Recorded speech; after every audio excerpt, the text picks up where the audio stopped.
ગુજરાત સમાચાર મોસમ તારીખ 22/1/2026 ગુજરાત મોસમ સમાચારની હું પીવી ચૌહાણ આગાહી આલો એ પ્રમાણે તારીખ 23/1/2026 માવઠું આપણે ઉત્તર ગુજરાતના ભાગોમાંથી આવી રહ્યું છે।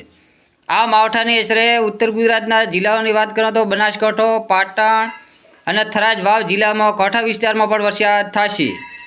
આ માવઠા પછી તારીખ બીજા મહિનાની 12 તારીખ પછી ગુજરાતમાં જબરદસ્ત માવઠું આવશે પવન સાથે, એટલે અમુક ભાગોમાં કરા પડશે, તોફાની પવનો ફૂંકાશે। આવું વાતાવરણ 12 તારીખ પછી એટલે બીજા મહિનાની 12 તારીખ પછી માવઠું આવશે એવી હું પીવી ચૌહાણ હાલથી આગાહી આલું છું।